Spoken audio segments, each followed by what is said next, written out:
connected. You want it? Yeah, say that.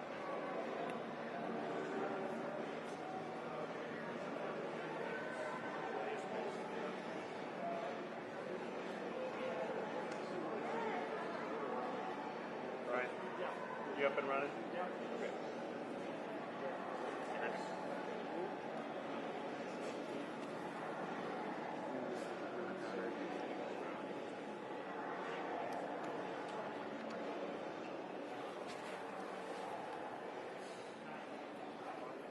Carol.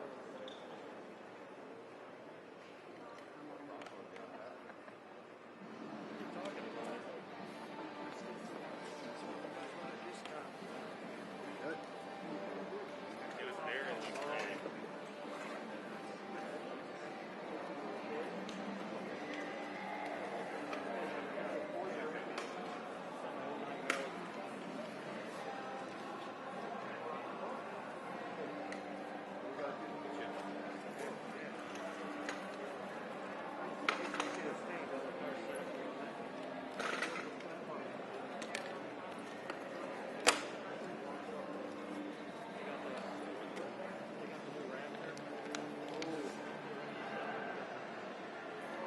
The Raptor is it, how many cylinders is it going?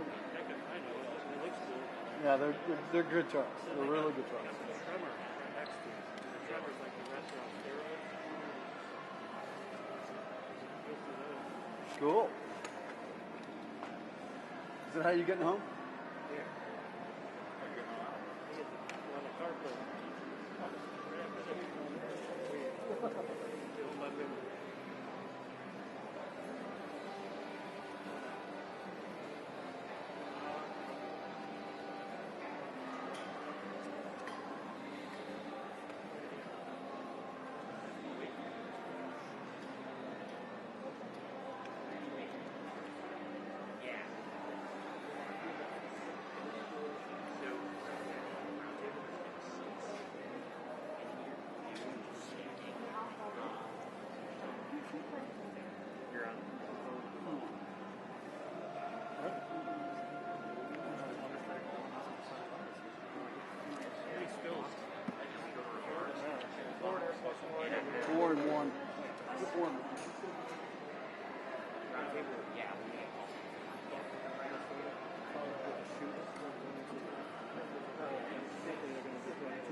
mean, it could have probably gotten some good barbecue there. Okay, good. We're just holding. And then the 20-gallon propane tank. 20-gallon propane tank. That gets down here.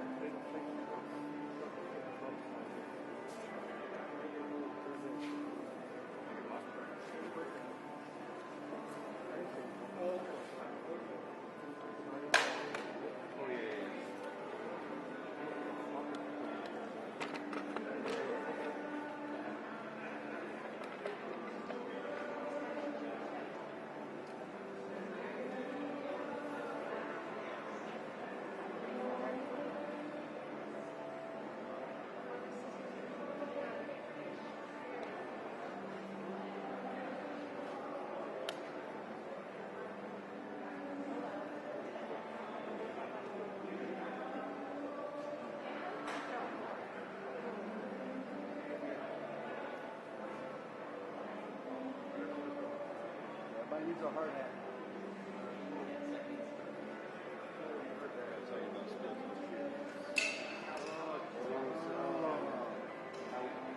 Out.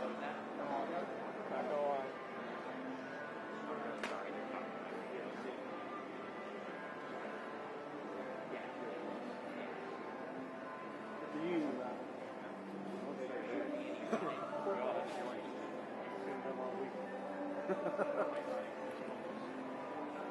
Well, you're in the union.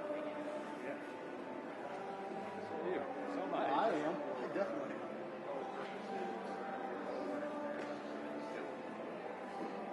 That's my job. My guys just take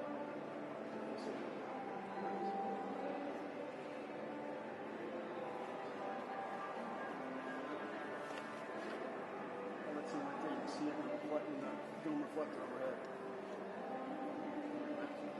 Yep.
Bless your heart.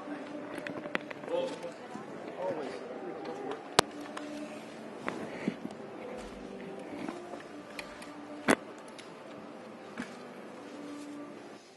Well, thank you very much, and I'm honored to be here in the Detroit area with so many incredible, dedicated African-American leaders. We just said hello to a lot of my good friends outside. We're joined today by Secretary Ben Carson and Scott Turner of the White House Opportunity Revitalization Council. Thank you very much, Scott. Ben, thank you very much. It's very exciting being here. Before we begin, let me say that my administration is working closely with state and local officials following the terrible flooding in Midland County. Our prayers are with those, all of the family members affected, and we're working very hard. We have the Army Corps of Engineers already galvanized. They're all there.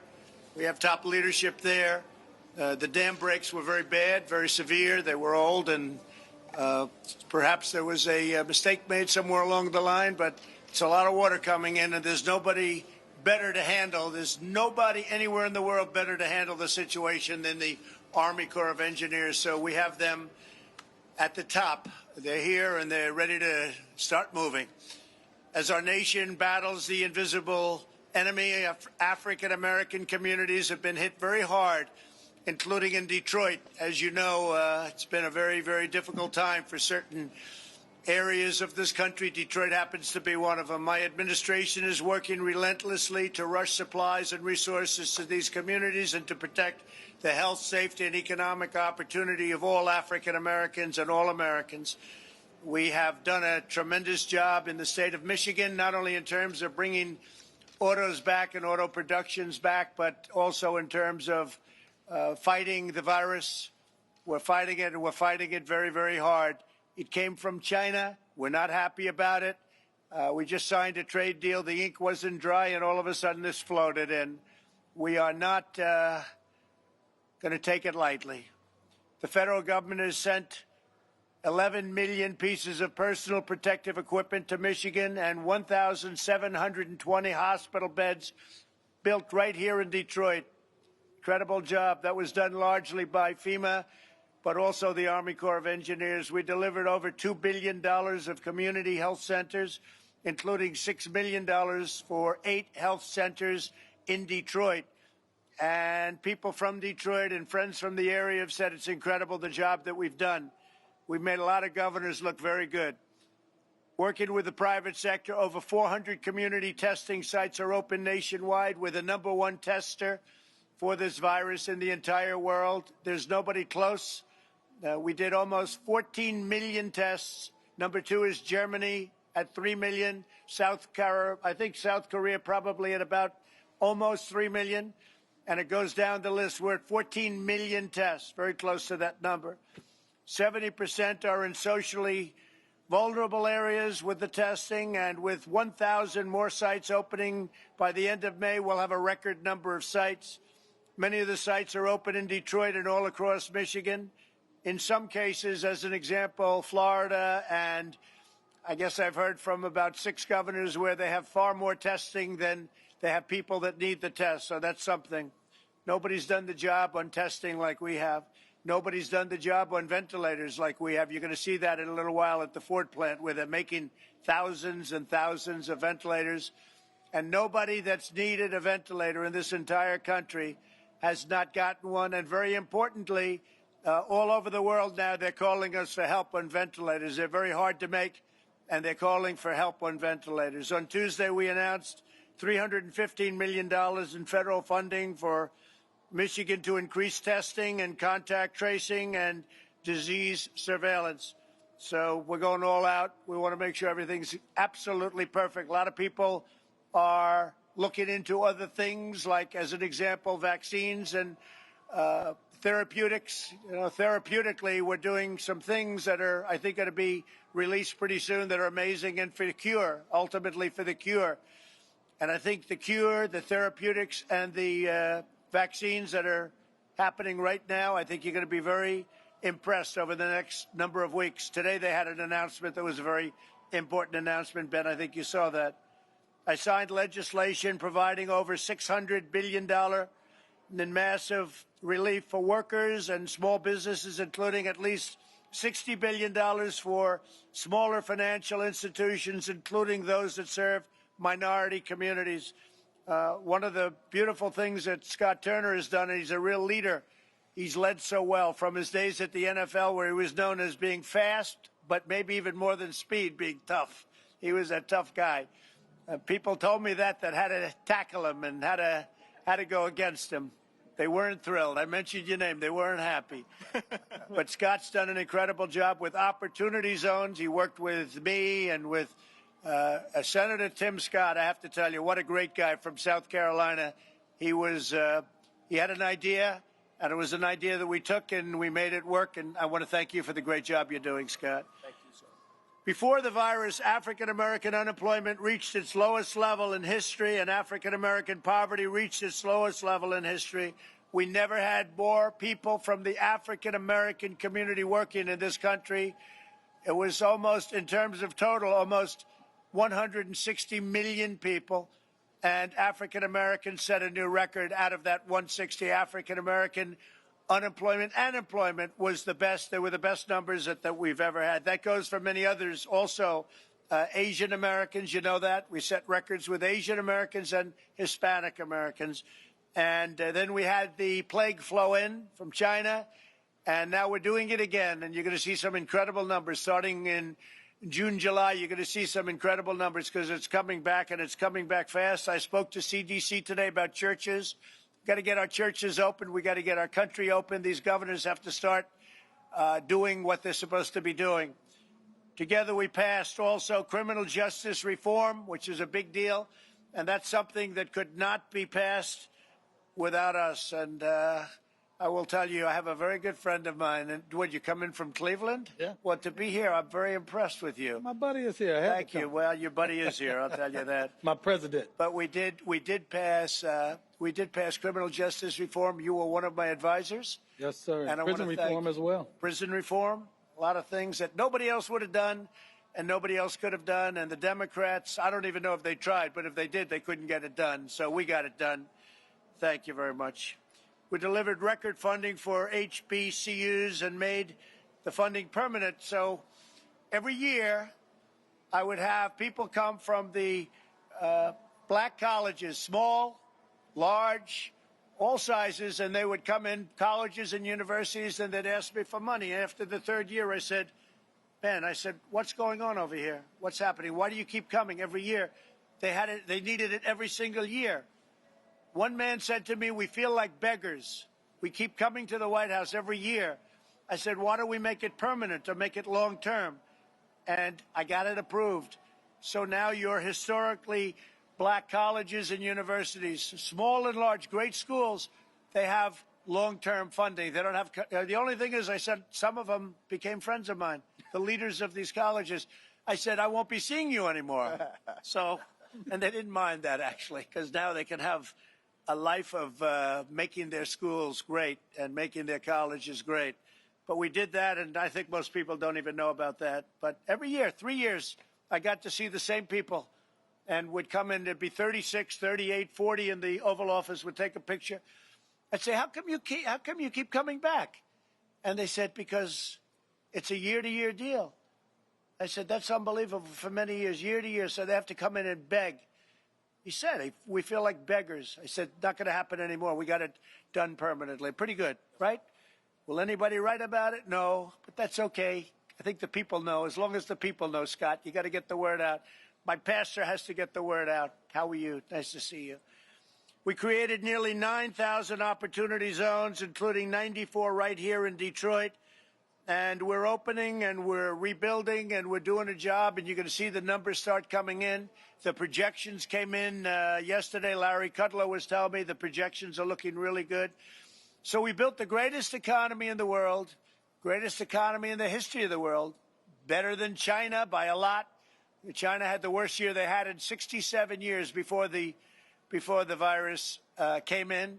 They were doing, look, I want everybody to do well. But we were doing better than anybody, and it wasn't even close. There wasn't anybody even close to us. And now I'm going to do it again. We had to shut it off. They came in, and we did the right thing. We would have lost millions of lives. We did the right thing. But now we're opening up again, and we're going to open our churches again. I think CDC is going to put something out very soon. I spoke to them today. I think they're going to put something out very soon. We've got to open our churches. People want to go in. I saw a scene today where people are trying to break into a church, to go into the church, not to break in and steal something, to break in. They want to be in their church. I said, you better put it out, and they're doing it, and they're going to be issuing something today or tomorrow on churches. We've got to get our churches open. So with that, I'd just like to thank everybody for being here, your friends, your great people, and supporters, but forget the word supporter. I don't care. I want to take care of everybody. And a man who's done an incredible job for me is Ben Carson. Ben, please say a few words. Well, thank you, Mr. President, and thank you all for being here today and for welcoming us here and for your tremendous resilience that we've seen in this area. It's said that crisis reveals character, and the COVID-19 national emergency has revealed the indomitable spirit of the people of Michigan and the men and women of the automobile industry. As the Secretary of HUD, in conjunction with the President, have directed our department to do everything within our power to help the American workers and their families remain in their homes, prevent dislocation, and receive the critical services from the federal government. That includes allocating more than $12 billion under the CARES Act, which is, the CARES Act is the single biggest economic relief package in American history. And as a member of the White House Coronavirus Task Force, I've also had the privilege of working with some of our leaders, not only to respond to COVID-19, but to set America back on the path of reopening.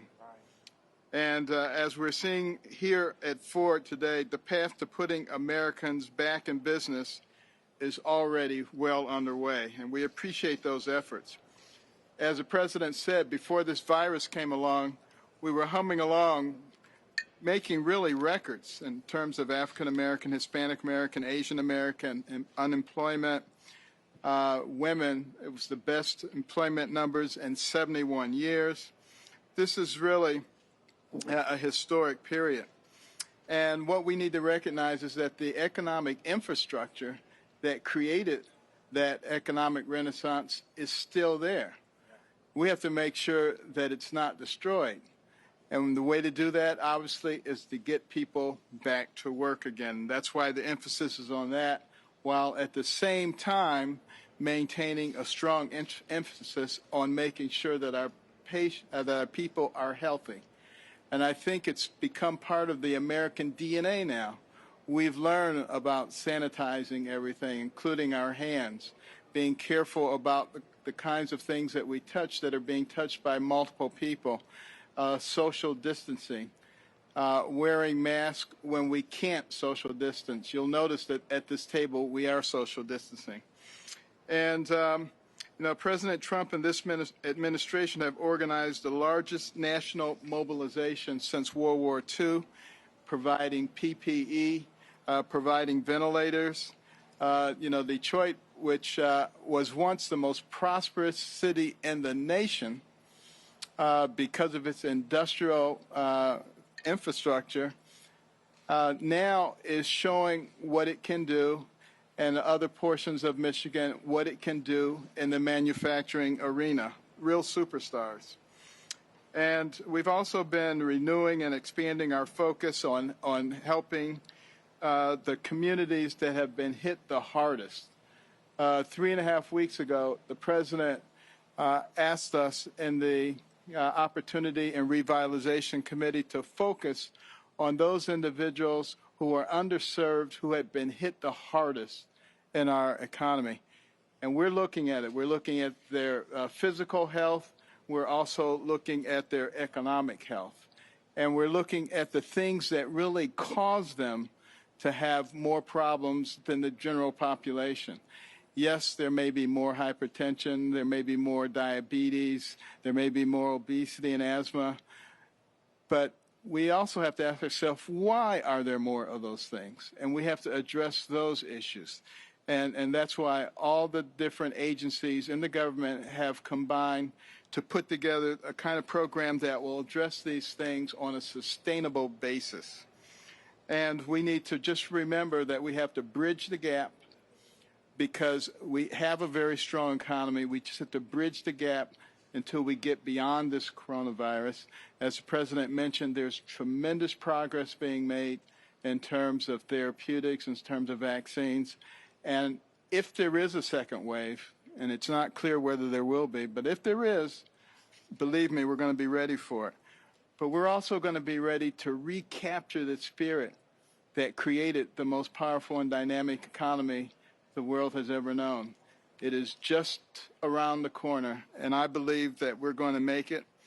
And, we've learned that in times of plenty, the incredible blessings of the Lord are with us, and when times are not so good, we also know that this too will pass. We will learn from this, and we will be stronger than ever. Thank you very much, Ben. Appreciate it. A young man who has got a tremendous future. He's going to be a senator hopefully soon. He's representing a state that has already fallen in love with him. I saw him a few years ago. I watched him on television. I said, "Who is that guy?" And I found out his name was John James. And I said, he's going to be fantastic. And he ran a great race, and now he's running a race that's incredible. He loves the people. He wants to help the people. He's running for the United States Senate. Everybody knows that in this great state, Michigan. John, would you say a few words, please? Yes, Mr. President. And Mr. President, thank you for coming. Thank you.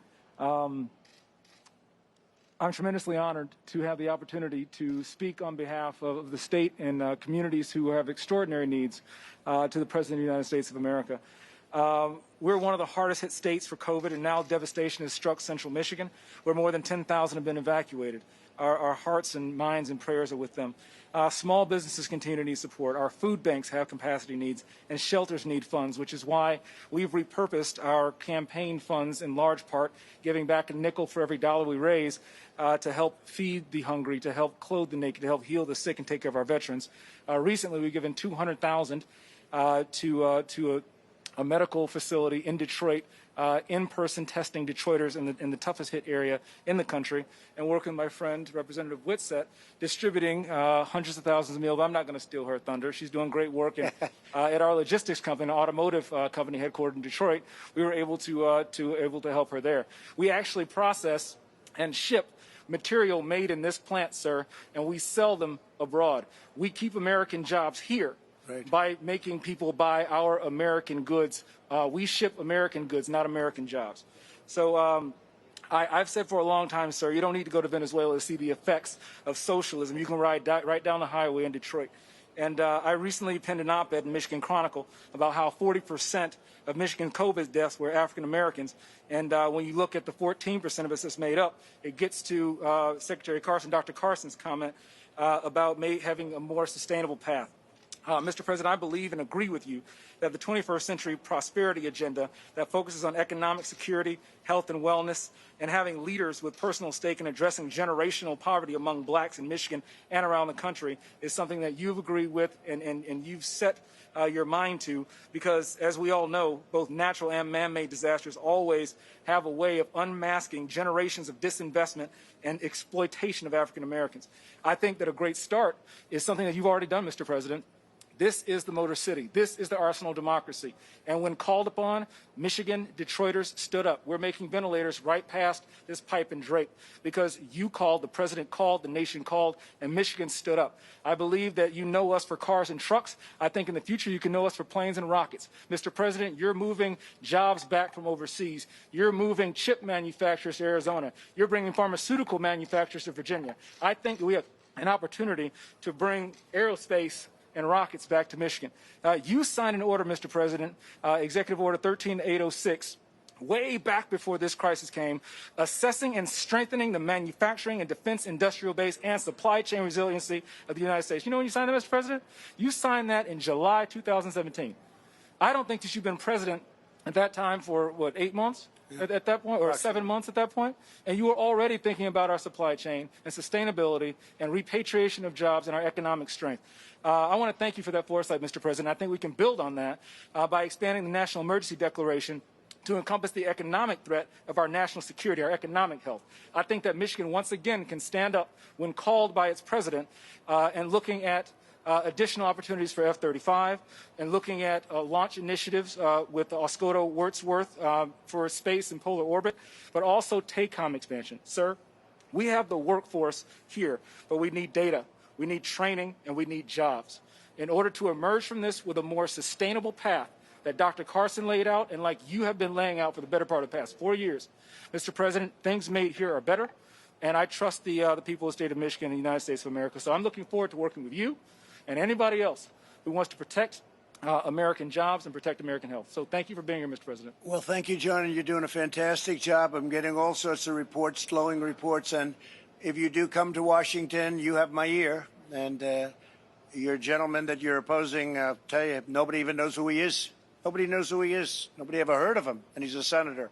So go out and do the job, finish the job, and you're going to bring a lot of wealth back to this state because it deserves it. Okay? Thank you very much, John. Thank you, Mr. Really great job. I want to just call out J. Ron Smith. He's been here with me like from the beginning. We never call him out. He works so hard. I say, I want to call him out. He doesn't want to be. I don't know. He's not a shy man. but he's a very capable man, and you've been right from the beginning, and I want to thank you. If you'd like to say something, you can. He never wants to even bother, but this is one tough, smart cookie. Go ahead, J-Ron. Well, I'll say, first of all, Mr. President, thank you so much for your leadership. A lot of the challenges that are in the African-American community are historic in nature. Of course, the COVID pandemic has shined a bright light on some of those historic disparities, whether it's access to capital or if it's access to health care or, the environments that people grow up in. What we've established through the White House Opportunity Revitalization Council that you set up 2 years ago, set off to take upon that challenge, to change it. When you ran and wanted to make the country great, it was making the land of opportunity again, opportunity for all Americans, whether you're African American in Detroit or you're from Appalachia, or a Hispanic American living in San Antonio. Everyone should be get a chance to be a part of the American dream. And since we had that infrastructure in place, the White House Revitalization Council, it made it easy for us to renew that focus and help with the recovery of underserved communities. And through that council, we're developing even more muscle with partners here at this table to help us really change the way we've ever done things for these vulnerable populations. And I believe that through your leadership, we're going to arise out of the ashes of this like a phoenix, stronger than ever. And so thank you so much, and we look forward to continuing to work with you. Well, I just want to thank you for being an incredible talent in the White House and a friend of Jared and a friend of the administration. You've done a fantastic job. Thank you very much, Jaron. Appreciate it. Representative Karen Whitsett, highly respected person, loved in the Detroit area. She only wanted one thing. She wants to take care of people. She doesn't care if they're Republicans, Democrats. She couldn't care less. And I saw her story on television, and it's an incredible story, but she's an incredible woman. And I don't care if she's a Democrat or a Republican. I just think it's very important that we keep her here and healthy, and she will take care of whoever she has to take care of. And it's an honor to see you, and I really appreciate it. If you'd like to say a couple of words, Karen, please. Well, thank you, Mr. President. It's just an honor and a pleasure to be here, and that you wanted to include me in this wonderful conversation.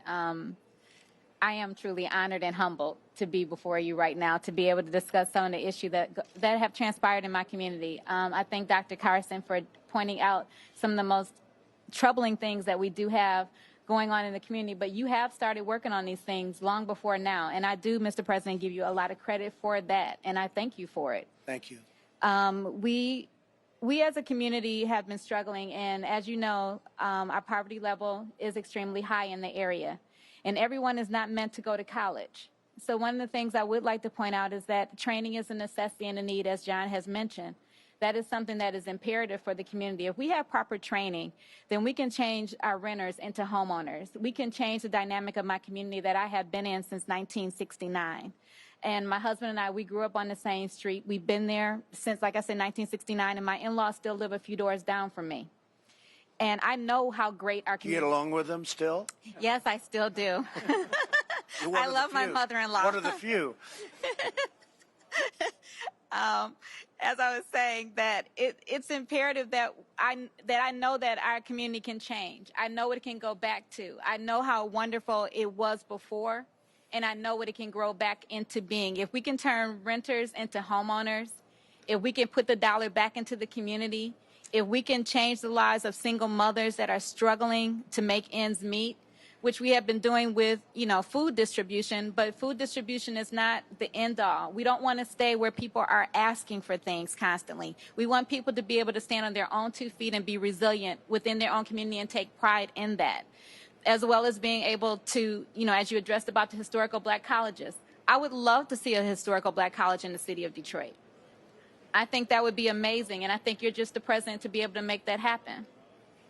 It's an interesting idea, actually.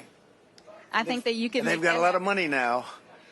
They're all set, so I don't know. Well, maybe we can work something out. I think you can we'll make talk that about happen. that. I would love to talk about that. Thanks, also, funding for home repairs for our seniors. Our seniors are really struggling, and everyone does not have children. Everyone does not have a spouse, and they don't have family they can count on. So our seniors are suffering because they do not have money for repairs for their roofs, for ramps, and for their porches. And it's something extremely important to them, and to be able to maintain, as you know, to be able to maintain seniors in their homes is life-changing.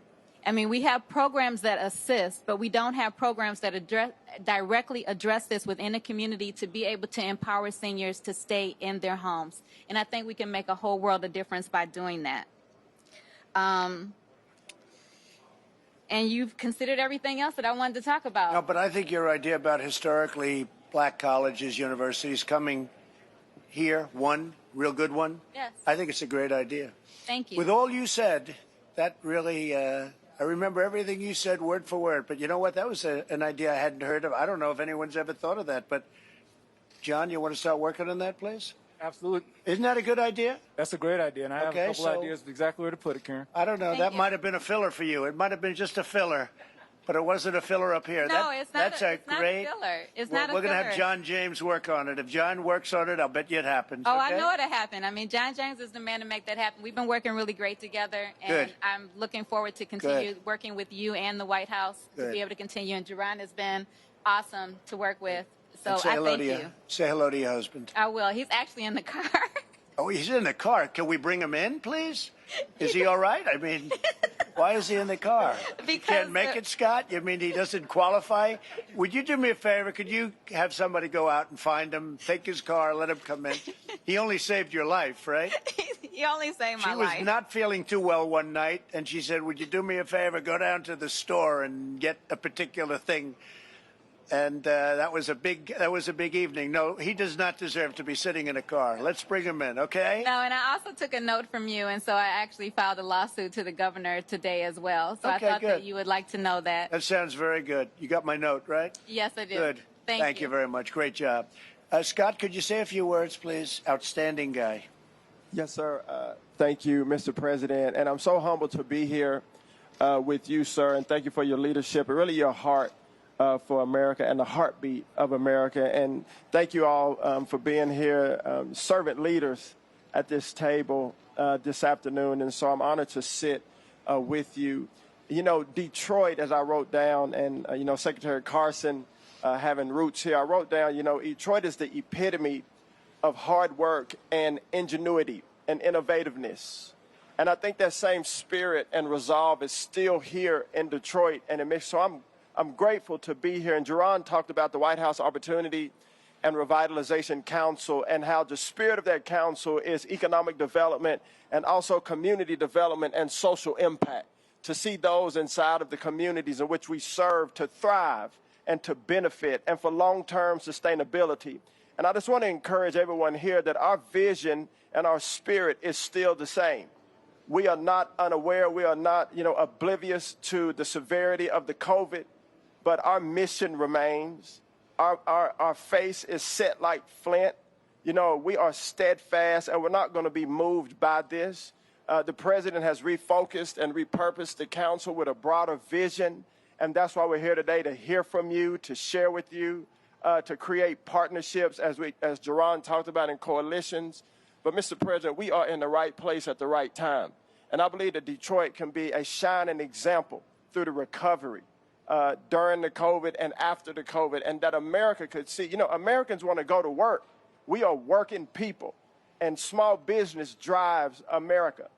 And we're in a great place today, you know, and to not just to take the tour, but to have a meeting, but a great example of what hard work can do in this country, and career and technical center. You know, education is not a one-size-fits-all, Representative. And so career and technical centers and HBCUs and you know, educating our young people for generations to come is so important to us. And that's why we're here, because long after all of us are gone, what we talk about here today and beyond today will affect those that come behind us. And that's my heart for being here. So when those that come behind us will benefit from what we do today. And we are about outcomes in this administration and results for all Americans, because that's our team, the United States of America. So, Mr. President, thank you. Thank you very much. For bringing my, really, it's just a great honor to serve with you. And thanks for doing a great job.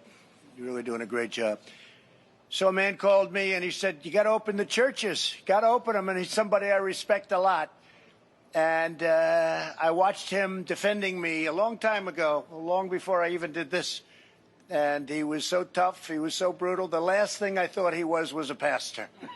And then I found out he was a pastor. And he's a great pastor, and he's loved in his community.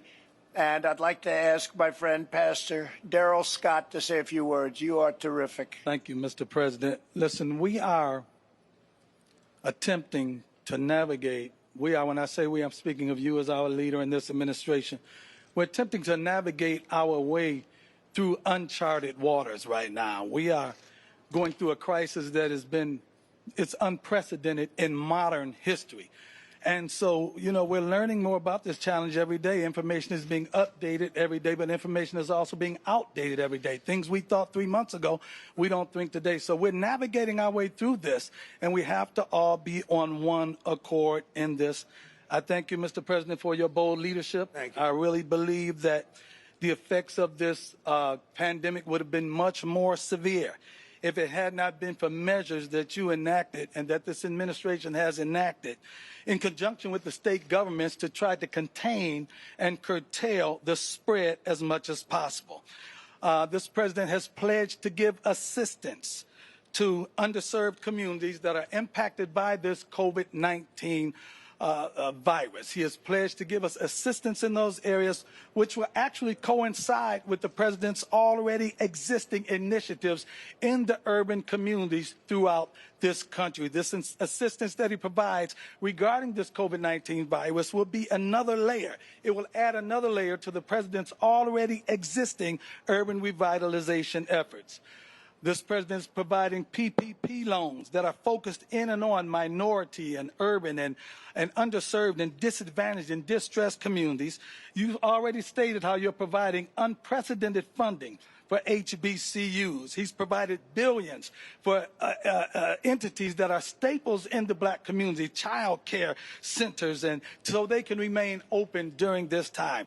You're also providing underserved communities with testing and health care resources so that no one is reached or no one is denied access to vital equipment and vital testing. You've committed to discovering and addressing the reasons why some communities, particularly the black community, seems to be affected more so than others. And you're making sure that the federal government is also going to cover health costs for those that are uninsured or underinsured. We thank you for this.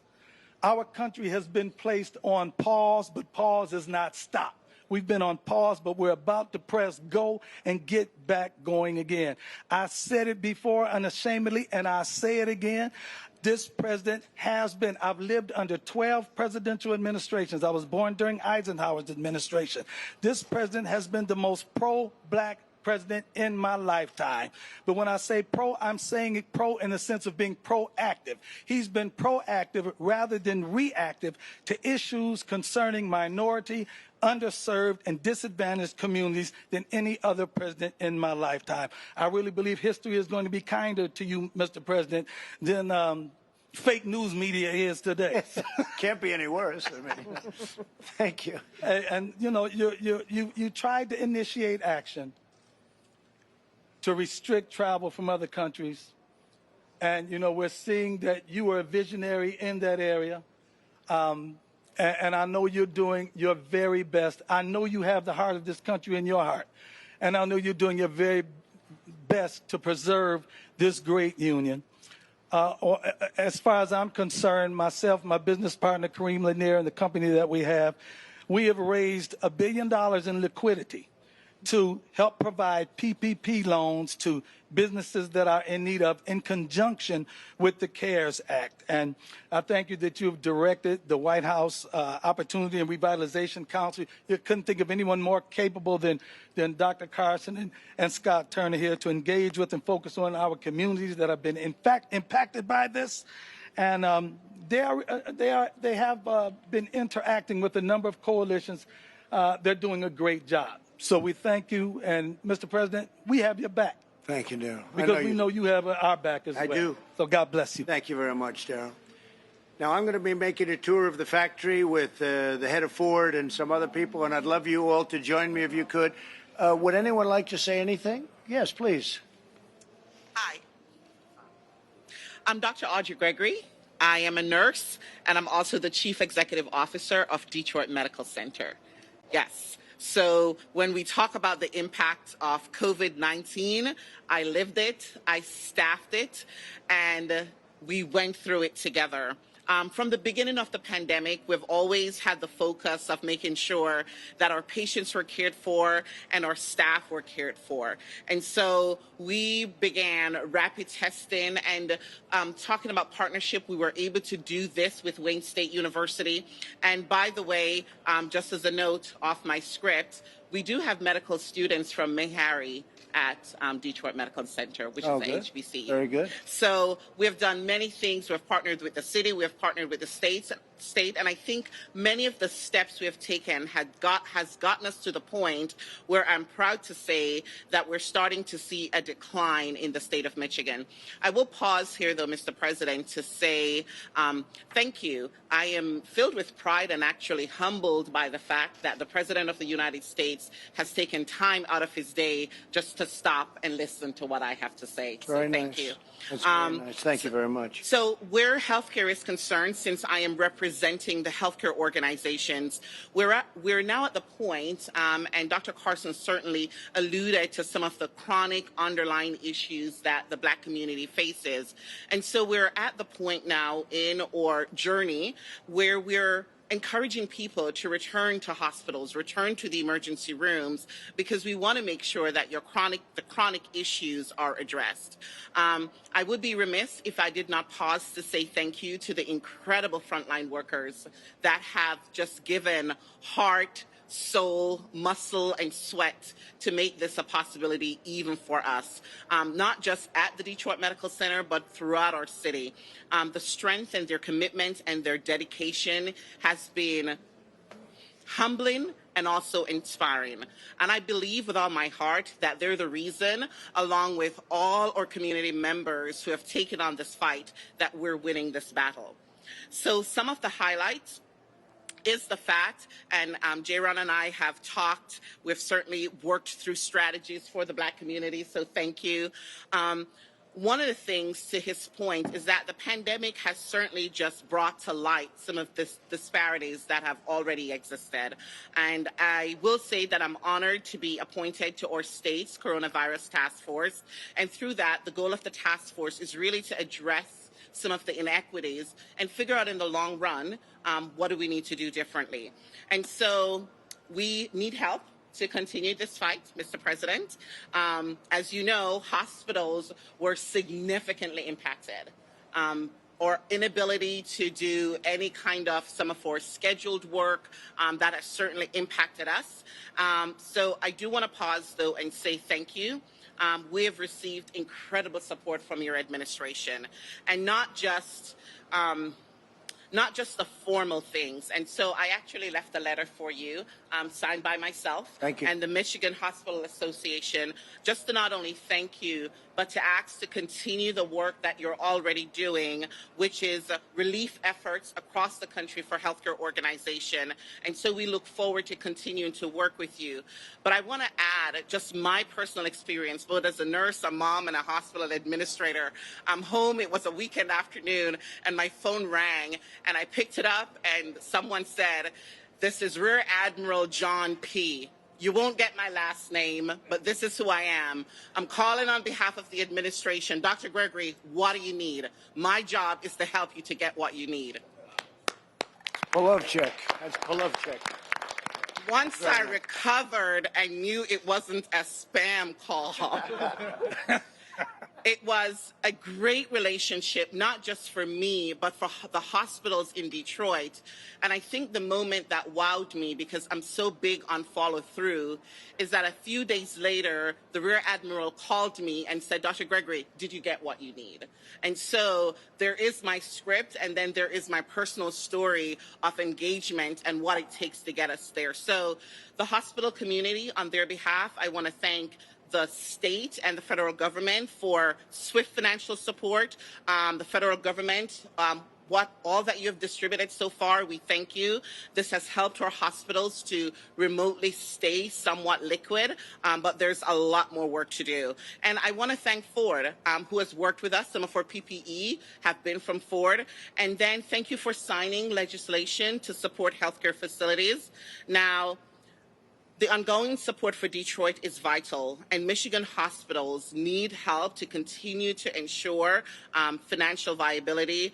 But I just wanted to pause to say thank you for being with us in this fight. Thank you very much. Very nice. I appreciate that very much. Alfonso, if you could. And I guess we're going to be a little bit late. We have the head of Ford waiting for us right now. We're going to walk through the plant, so we'll go perhaps quickly. And I think we have Robin going to speak too, right? Yes. So why don't we go quickly, and we'll take a couple of questions from the fake news, and then we'll go and tour the plant.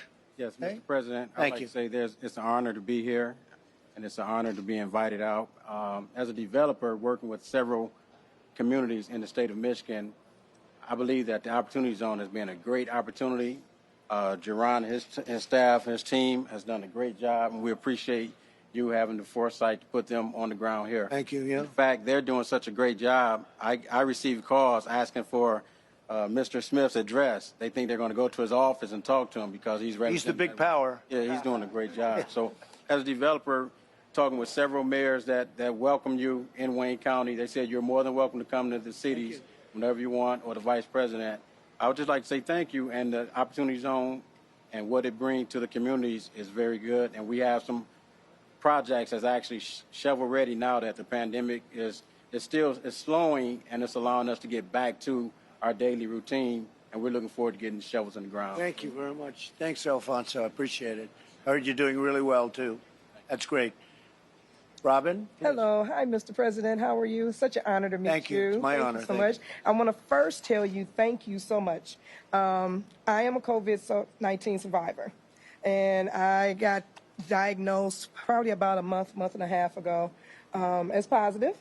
And just sitting at home and, watching TV and heard you talk about hydrochloroquine and talked to my doctor. We took it, and within 5 days, I'm here to say I'm good to go. So a lot of people have said that. Yes, and so I want to first. I go off it tomorrow, I think. Oh, really? I took a while, but yes. I was exposed to a couple of people, and I said, let's give it a shot. The doctor said he recommends it, but I looked at the story of Karen and many others, and I said, what do we have to lose? That's what I said.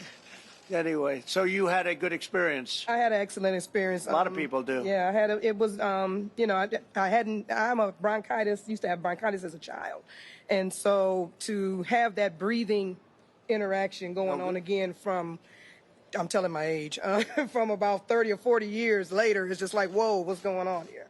So to be able to get that particular prescription and be able to take it and to be able to breathe again and within hours was just amazing. So, and I'm bronchitis. If you had the bronchitis problem, you're a prime target of this invisible enemy. Right. Yeah. I thought I grew out of it. You know how they say you grow out of things. So I haven't had an actual episode since I was 13 years old. Right. So to have one when I'm now 50, which I might as well tell it now, is just like, okay, wow, where'd this come from? So it was quite a little scary thing, but I must admit, it was, like I said, within hours. How bad did it get? I had to really calm myself down and kind of go through it. But the disease itself, was it a rough bout, or yes. it was made much easier? Night sweats, the whole 9 yards, fever, coughing. Little weird cough. The cough wasn't the same as a normal cough. It's kind of like a weird type of cough.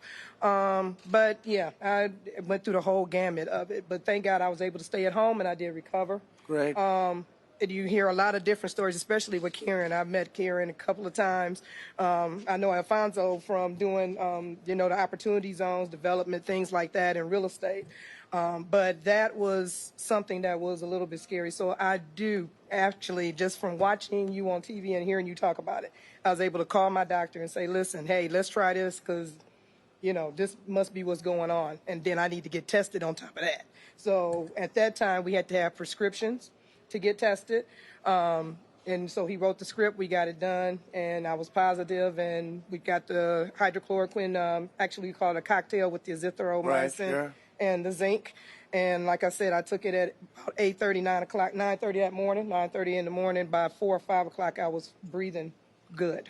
So there are many people with that experience. They just don't want to write about it. It's too bad. So I first want to thank you. Many people. Thank you for that information, because information is key. And when you're in real estate, you realize the more information that you know, the more things you can get done. And I am very thankful for that. And like I said, we're working in our opportunity zones. We thank you for that in Detroit. Our property values and everything in Detroit is moving up. We have a lot of heavy players that are doing a lot of things in those zones to bring those properties values back up for our residents. And that's amazing. So I thank you a lot for that. Thank you. It's a great story. Thank you very much. Appreciate it. Do you have any questions real fast, folks? And any questions for anybody in the room? Mr. President? John? Mr. President, I'll remove this. I had a negative test this morning, so it should be good. Good. We've heard from a number of people over the last few weeks, Mr. President, as the numbers have started to go down, the number of deaths have started to go down, hospital capacity has increased, to say that the goal of mitigation was to ensure that the hospitals did not become overwhelmed. We appear, for the most part, to be at that point. So why not just reopen the country on a more rapid basis than we are now? What are your thoughts? Well, we want them to reopen, John. The numbers are going down very substantially without question. I mean, very powerfully going down. You look at Florida, you look at Georgia, you look at many other states, the numbers are going down, and they've been open or very substantially open and pretty much completely open in some cases. And we want them to reopen. I mean, literally, I just got off the phone with CDC and I talked about churches. I said, I want the churches to open, and the people want the churches to open. And I think you'll have something come down very soon from CDC. We want to get our churches back. It's our country's coming back. We did the right thing.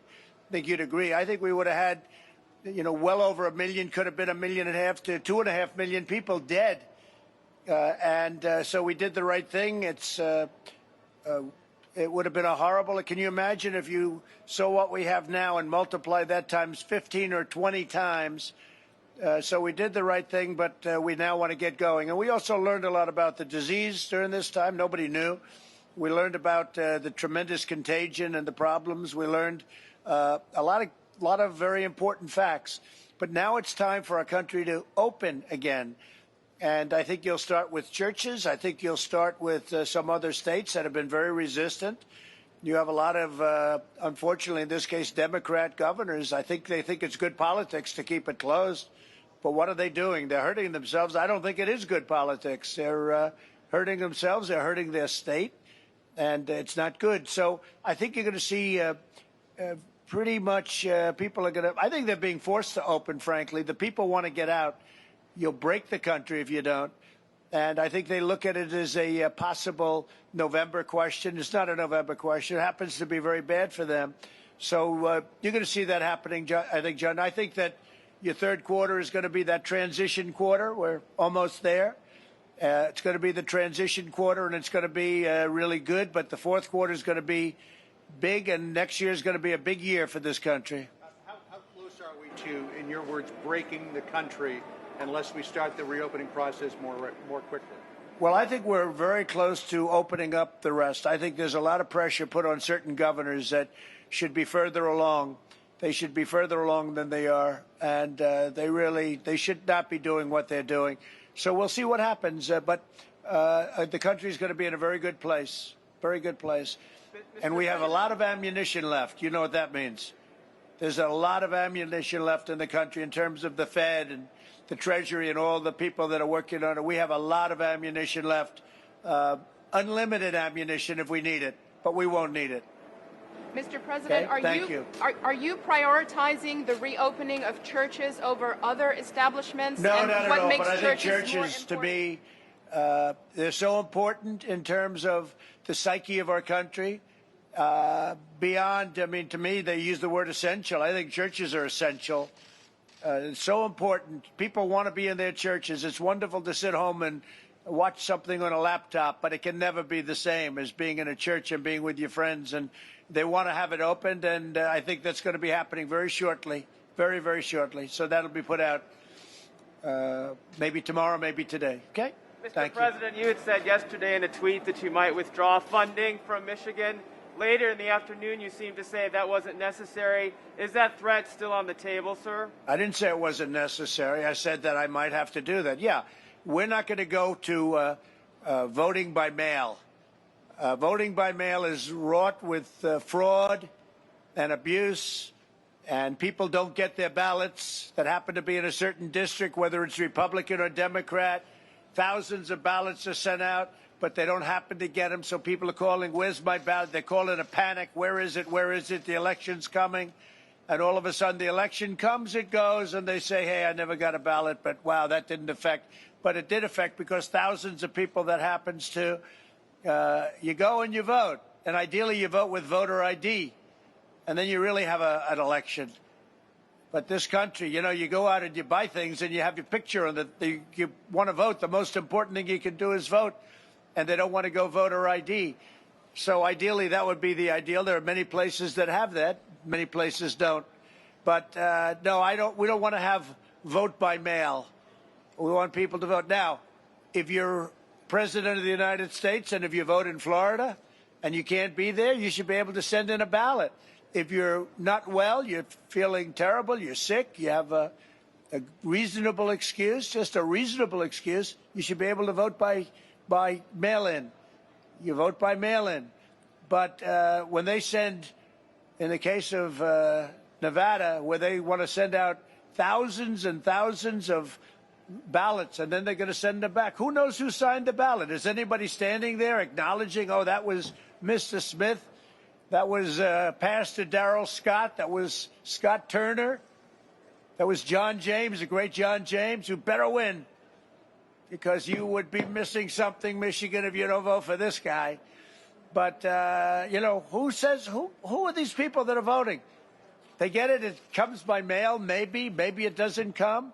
A lot of the problem is they're not shipped to certain areas. You know, if you have an all-Democrat area, now I have to tell you, the abuse tended to be on a certain side rather than another side. We won't get into that. And frankly, the Republicans won a very big event on Tuesday where we have a man named Mike Garcia as a congressman in a Democrat area. It was not expected to happen, and he won by a lot of votes. You know about that, John. That was a big decision. That was an incredible victory. First time in 22 years. 22. So something's happening. But that was a vote by mail. They mailed it in. And actually, the Democrats saw they were losing, and all of a sudden they threw voter booths up in certain Democrat areas. I wouldn't say that was so good, right? But it didn't have much of an impact. So Mike Garcia won, and we won in Wisconsin.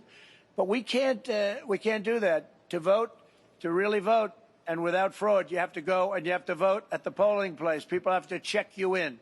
Go ahead, John. So can you just clarify, sir, what federal funding you're considering removing from Michigan? Oh, I'm not going to discuss that. There are so many forms of funding, and we're not going to discuss that. What we want is good, straight, honest voting. Okay? Honest voting. And by the way, if that could be honest, which obviously it can't be, you get a ballot, you're sitting in your bedroom signing it. Who knows who's signing it? Who knows that it ever gets to your house? Who knows that they don't pirate? You know, they pirate these applications. They print new voting forms, and then they send them around. People sign them, or one person signs them with different pens and a different signature every time. It's obviously there's going to be fraud. We're not babies. There's tremendous fraud. You have all of the harvesting. You have all of the things. They walk in at the end of a race. We had a lot of them in California. They walk in, Ben, at the end of a race, and they dump thousands. You think the race is over. You think somebody won, and then all of a sudden, out of blue, come thousands of votes at the very end. Oh, what happened? Harvesting. Wonderful thing, harvesting. They just happened to find thousands of ballots just at the end. So somebody that thought he or she was going to win the race all of a sudden gets clipped. We can't have that. John, go ahead. Mr. President, in the midst of this coronavirus crisis, the Chinese government is considering a new national security law that would give it the authority to clamp down to a greater degree on Hong Kong. Do you have a message for the Chinese government about changing the relationship with Hong Kong? Well, we'll have to see what happens. I haven't seen it yet. I've gotten a little briefing, but I'll have a statement to make at the appropriate time. Okay? Hong Kong's been through a lot. Mr. President, we've seen this historic flooding. We've seen this historic flooding here in Michigan, and we have seen forecasts that we could see a really severe hurricane season. Is FEMA and the federal government prepared to meet the needs of some of these potential disasters? You're saying FEMA and the federal government? Yeah, they're here right now. FEMA's here right now. They did a fantastic job on the coronavirus, a fantastic job in Michigan. They did a fantastic job everywhere, frankly. You know, you have ventilators. You're going to see them now because this is one of the plants where we make thousands of ventilators. But FEMA was involved, and we also have you know that the Army Corps of Engineers at the highest level is right now in Michigan working on the fact that you had some dams breaking that shouldn't have broken, and they were probably maybe not maintained properly. Something happened to them. Could have been human error from what I understand, but it was certainly a physical error too. They were old. But you have the best in the world to fix them and to get that water stopped. And we have FEMA here, and we have the Army Corps of Engineers here. They'll be able to take care of it. Let's go take a tour, and you're all invited to join me if you want. And we'll take a look at a great assembly line making ventilators. Thank you. Thank you very much.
Soon.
Go ahead. We're going to add 2,000 people to the Bronco project here in Southeast That's fantastic. factory. This Broncos project.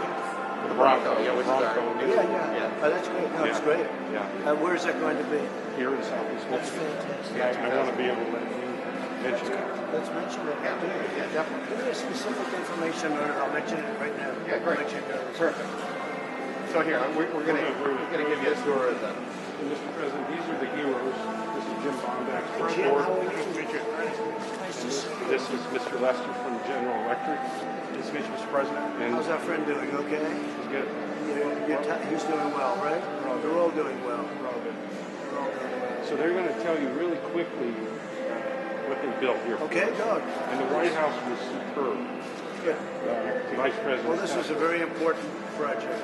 Please go ahead. Yeah, it actually started on day one. 60 days ago, we talked to some folks on your staff around what the needs were, and it was around PPE. So helping first responders, but also clearly the charge for ventilators. So maybe what I'll do is just explain to you. From the GE side, we've been involved from day one on the ventilator side. So Jim and I have been in partnership. How long have you been in GE? 17 and a half years. Very good. Yes, in the healthcare division the entire time. Great companies coming back. We're doing well. The engine thing has got to be tough. Though. Aircraft engine. The airplane engine. It's very tough. That's got to be tough because that was your. You have a huge That market was your share. baby, right? It is. They're not exactly making too many planes. Servicing. But they're making these. So go ahead. Yeah. And actually, we're making all the stuff you see here: gowns, masks, face shields, face masks. Oh, that's good. Are you making it all here? Yeah, well, actually in 3 different facilities. So there's over 1,000 UAW workers, all volunteers that are helping out. All volunteers. That's fantastic. Please go So, ahead. Mr. President, our first thing was we wanted to move very, very quickly. The need was really, really fast. Things like how do we help people? And one of the first meetings we had with the administration said that the virus can contract potentially through the eyes. And we thought, how would we actually help out with somebody that's wearing a mask to give them more protection? So face masks. So what you see behind you is essentially the first week we were producing face shields. This is an example of a face shield. And I see that's good. Anything unique about this? It just provides yeah. And so this photo behind you is. Is this any special kind of thing? So it's a cleanable plastic, basically. It's easy to produce at high speed. So this is 4 weeks later. To give you a sense of scale, in less than 30 days, we were building 4 million face shields a week at our TDM facility.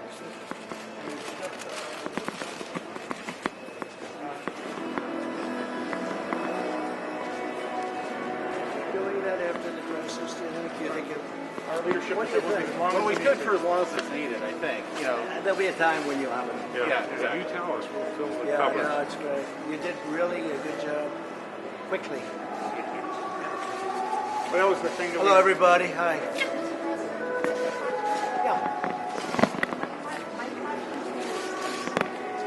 Thanks to all the work of manufacturers like Ford and Who are you with? I'm Carol Kane with CBS in Detroit and Good, Detroit Free Press. good, very good. Welcome to Detroit. My question to you is this. Because of all the ventilators being made here at Ford and the heroic efforts of all the manufacturers there doing the same sort of thing, we now know we have enough manufacturing going on for the time being as far as ventilator goes. You said you think we have enough, in fact, can share with other countries. My question to you, sir, is looking 6 months from now, a year from now, how much do we need to keep back in our stockpile to keep us safe? Yeah, we were just talking about it. We have a very big stockpile right now, and we're building it bigger, and we're helping a lot of other countries. Nigeria, we just sent 1,000. We have various countries, France, Spain. We have a lot going to Italy. We have a lot going to a different, probably 15, 18 countries. They're calling us. We had the capacity to do this. Nobody else did. So every state now has more than they need, and our stockpile is totally full. We have a tremendous amount. So now we're really helping other countries where they're, losing a lot of people because they don't have ventilators. A ventilator is hard to do, and I want to say that Ford and General Electric have done an incredible job working together. And also the companies that work with you, they really did. They did a great job. They do a great car, and they really did a great job on the ventilators. And I hear the quality of the ventilator has been really top of the line. Thank you. So we really appreciate it, fellas. That's a great job. Mr. President, there was a lot of interest about whether you would end up wearing a mask today. Could you just take us through your thought process of why you decided not to wear a mask? Well, I had one on before. I wore one in this back area, but I didn't want to give the press the pleasure of seeing it. But no, where I had it in the back area, I did put a mask on. Did you have the goggles on too as well, sir? I did. I had goggles and a mask right back there. Why would you not be And here's another one. Why would you not be wearing it? No, because in this area, why would you not take be wearing it here, sir? Not necessary here. Well, everybody's been tested, and I've been tested. In fact, I was tested this morning, so it's not necessary. But the executives are wearing them. Well, that's their choice. I was given a choice, and I had one on in an area where they preferred it, so I put it on, and it was very nice. It looked very nice, but they said not necessary here. Yeah, please. What about the example that it would set for other Americans? I think it sets an example. I think it sets an example both ways, and as they say, I did have it on. Thank you. Yeah, please. Mr. President. I just like your question so much. You know what? It was such a nice question. No, it is a great question. Here's the question for you. So you have seen. I'll take an extra question. There we go. Go ahead. We've seen the manufacturers here, Ford, GM, Yeah. FCA, others, small businesses, turning things overnight and making PPE materials. As someone who is the President of the United States, in terms of our manufacturing might, how do you see what's taken place in these last This few is months? the biggest mobilization since World War II. And these people were in charge of it. They did it. They did a fantastic job. They did a really fantastic job, and we appreciate it. All of these companies, they came together, and they used to make cars here. They used to make other things here. And now they're not only the ventilators, we're just saying the masks and all of the other products. What other product you make? It's a head of Ford, by the way. Not bad. Not a bad position. Yeah, so we've got. You know, she's a very nice I know. woman. Hi, Carol. How are you? Bill, how you doing? Well, you know what we're making. We've got the pressure respirators. We've obviously the ventilators, the masks, the gowns. We've really anything that anybody needs. We responded quickly, and we're very proud of our workforce. They've been amazing. Is he doing a good job? He is. In fact, Bill, you have been through so many crises through your years as chairman and CEO of the company here. How does this crisis, dealing with this pandemic, making PPE materials compare? Well, everyone's different. I mean, I won't take you through all of them, going all the way back to maybe the oil shocks and then the .com meltdowns and all those. Every crisis is different, but what's amazing is how our people respond. And in this one, they didn't wait to be asked to do something. They said, here's an opportunity, and let's go. What I love about our culture is they didn't ask for permission. They just went. And that's something that we've done throughout our 117-year history, and I hope we'll always do. And by the way, Mr. Ford, here's my mask right here. And I liked it very much. Honestly, I think I look better in the mask. I really did. I look better in the mask, but I'm making a speech, so I won't have it now. But I did have it on right here, and I think some of you might have gotten a shot. Thank you very much. Mr. Ford, can you confirm that the President was told it's okay not to wear one in this area? It's up to him. It's what we call it order. It basically keeps the occupant safe. It takes in fresh air. Oh, that's great. And we used automotive components. So we heard the message that we needed to go quickly. We built 32,000 of these respirators, and we've shipped 887,000. Is that like a seatbelt something there? It's just, if you walk around here, you can see the respirator. It just holds the respirator. So on the first day when we had this conversation, or the drawing, we said, how do we use automotive components to go quick? And so we thought about like a fan of a climate-controlled seat in an F-150. Take a battery pack off of the wall tool, a battery source, and then a filter to filter the air for the occupant. I hear it's a very high-grade ventilator. Yeah, it's great. They've done a great job. The ventilator and the respirator, they're top. They're really, really good. Yeah. And what's amazing is how many our team can make. I mean, that's one thing the auto industry. So how many will you make a week, ventilators?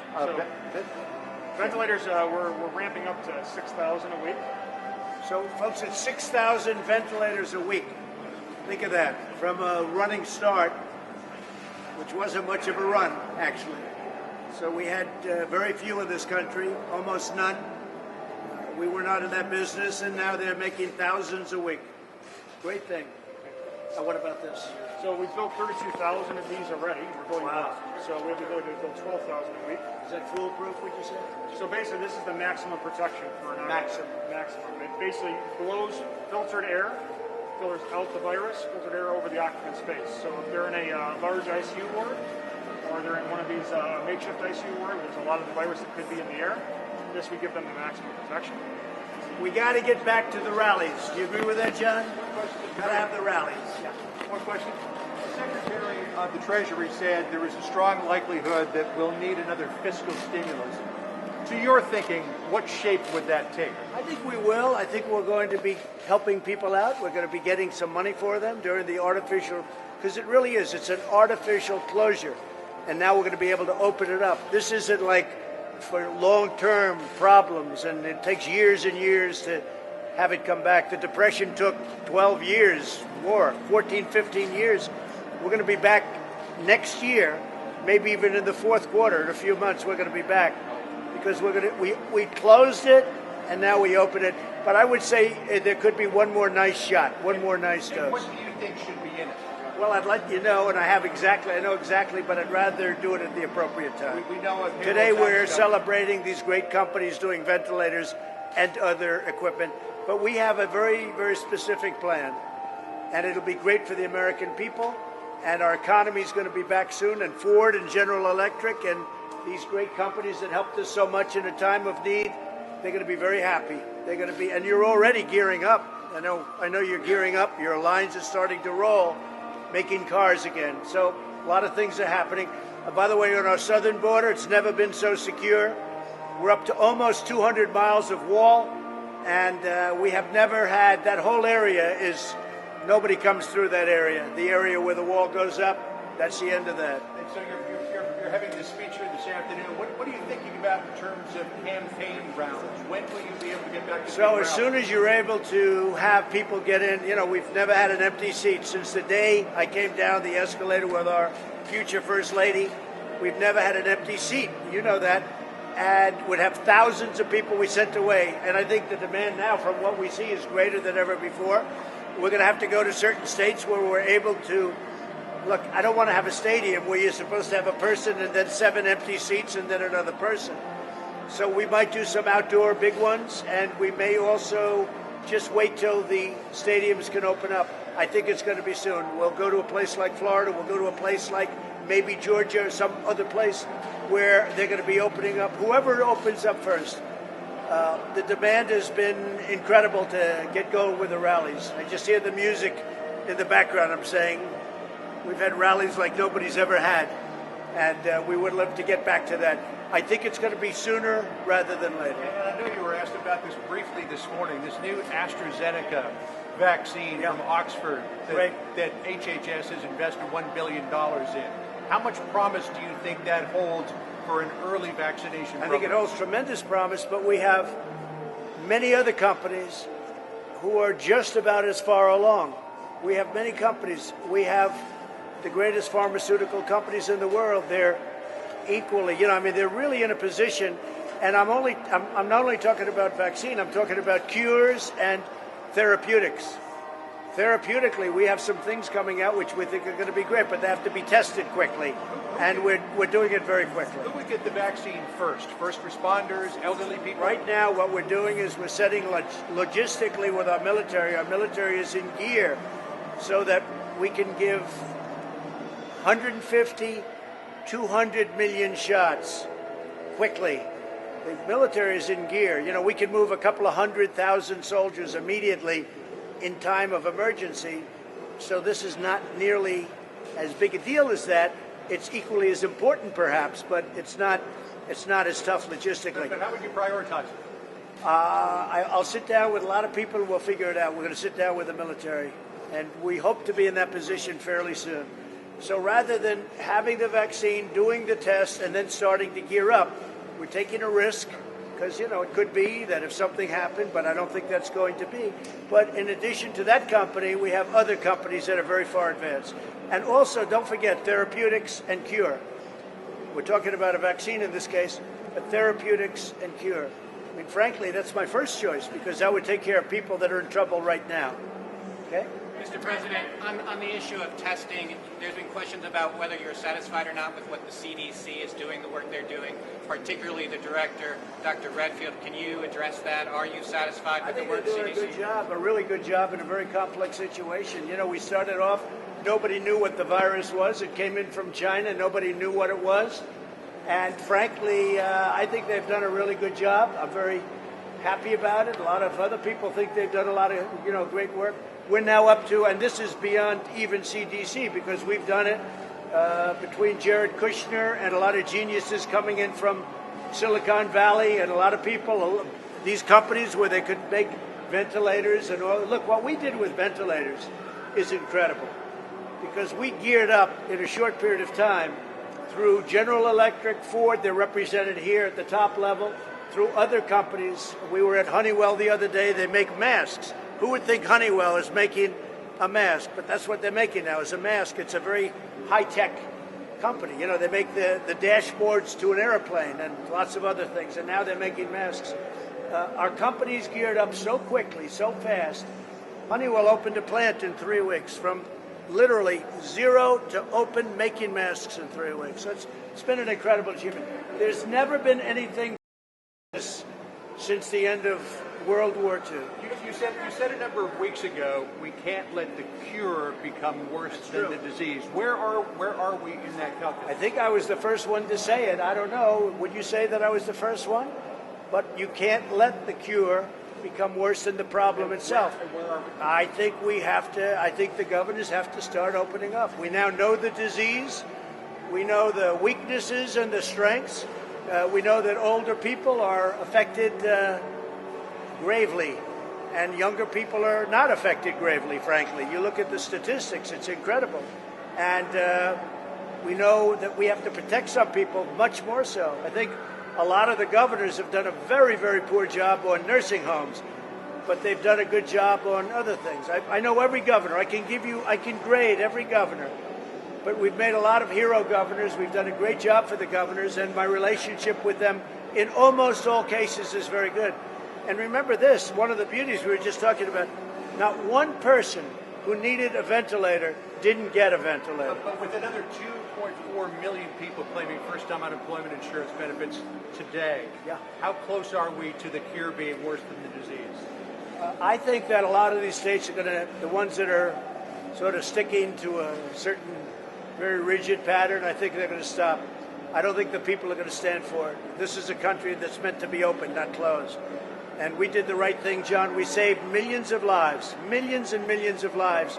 You would have had anywhere from 1.5 million to 2.5 million, 3 million lives. Think of it. So if we were at 100,000, instead of 100,000, multiply that times 15, 20, or 25, it wouldn't have been acceptable. It wouldn't have been sustainable. You couldn't have done it. So we've called it right, and now I want it open, and we're going to open, and if there's a fire, an ember, a flame, someplace we put it out.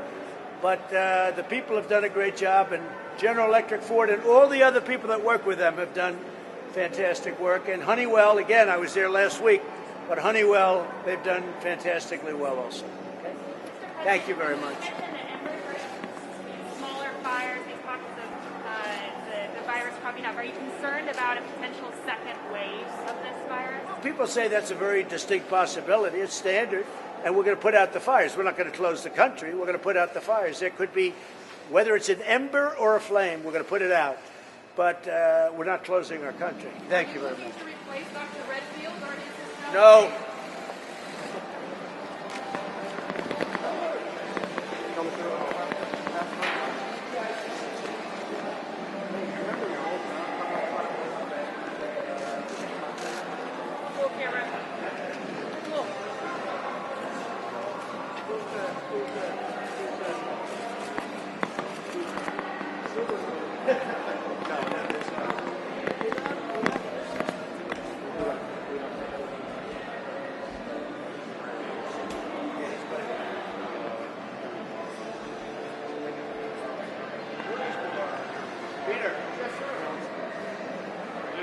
Saying you did a great job.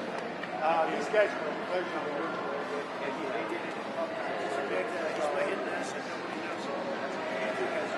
Maybe 3 other people know. We want to bring great assets. How are you? Nice to see you. Now, these guys are resilient boss. They move like just like this. So, Jim, I'm telling you, just think about what I said. You don't want to blow that opportunity. Once they have the monopoly again, you understand? Yeah, I got you.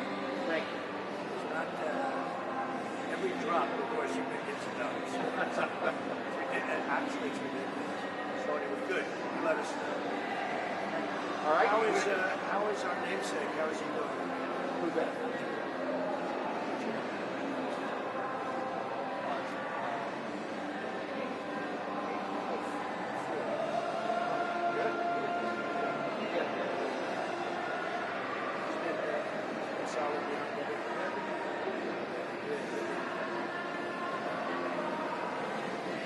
This is it. Well, we have the stamp for the Presidency. There you go. I think that's you. This is me. This is me. Go ahead, Jim.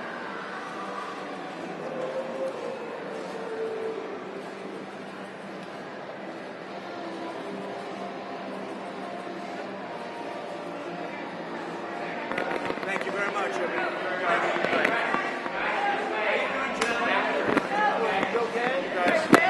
Please.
Ladies and gentlemen, please take your seats. Our program will begin shortly.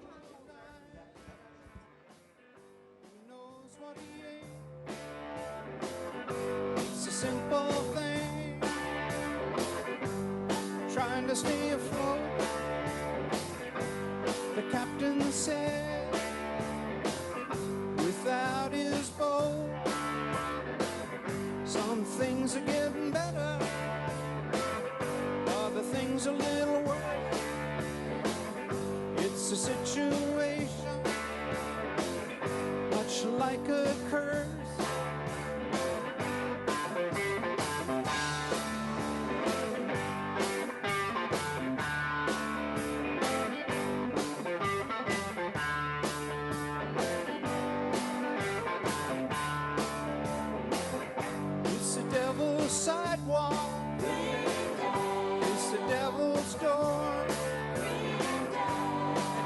avoid it, said the captain of the shore. There's a garden growing and a million weeds, with no way of knowing who has done which deed.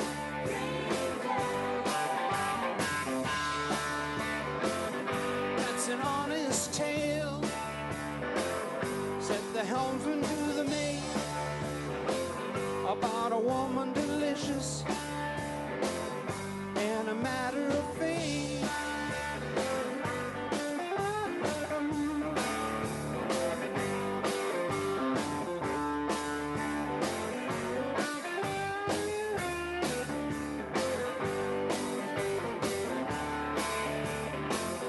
Big wheels still rolling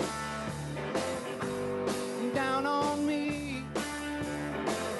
One thing I can tell you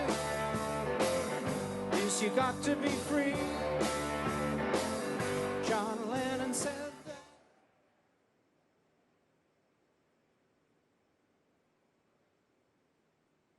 Ladies and gentlemen, please welcome Ford's Rawsonville Components Plant Manager, Angela Weathers.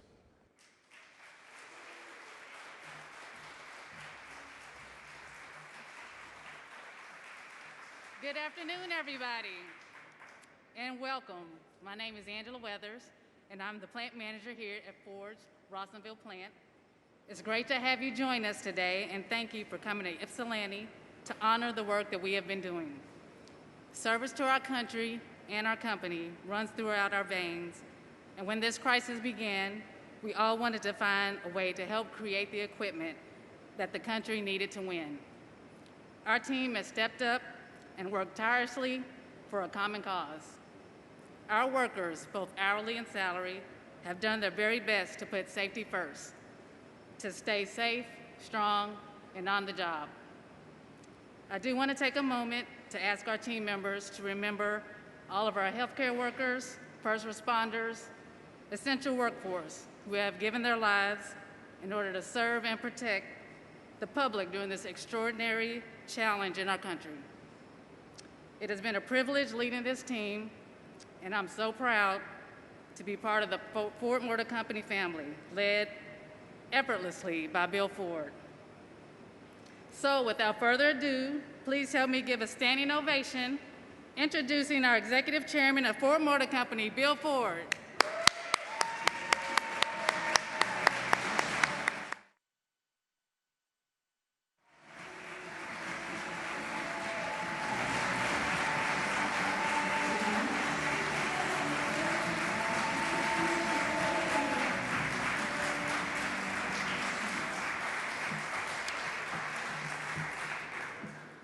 Well, hello, everybody, and thank you so much, Angela, and thank you for your tireless leadership. You and your team represent the very best of Ford. And welcome, Mr. President, to Ford's Rawsonville plant, and welcome to all our employees who are joining us today. Today's a big day for Ford, and it's an important time for our country. Normally at this plant, we assemble components and hybrid batteries for Ford cars and trucks. But for the past 6 weeks, our employees have been assembling machines to save lives. And as everybody here knows, Ford has always been a family business. But it's not just my family. Generations of Ford employees have punched in every day in plants like this one, building for America. And we take that trust very seriously. We have a special responsibility to take care of each other and this country, just like we've done for 117 years. In World War II, many of our workers went to fight overseas, and those who couldn't stayed to build war machines of all types needed to win the war, in plants just like this. In fact, President Roosevelt visited our Willow Run plant a few miles down the road to honor the Ford workers who were producing B-24 bombers during World War II. Ford was called the arsenal of democracy. Today, some of their grandchildren and great-grandchildren are building equipment to save lives and to protect our medical professionals and first responders. I'm deeply grateful to all of our employees in Rawsonville for stepping up and leading the way. When we paused our factories to keep our workers and their families safe, our teams began thinking about what they could do to serve their country. And just as they always have, our employees sprang into action. We are the most American automaker, employing more hourly workers in the U.S. than any other automaker.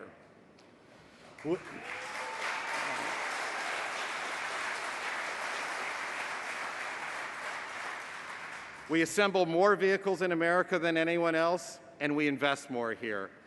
And that's why, at a moment's notice, we were able to shift gears and put our manufacturing expertise to work, producing life-saving medical gear and equipment. By tapping our spirit of innovation, Ford engineers worked with 3M to design powered respirators from sketch to production in less than 40 days. And working with GE Healthcare and the UAW, we plan to manufacture 50,000 ventilators right here in this facility.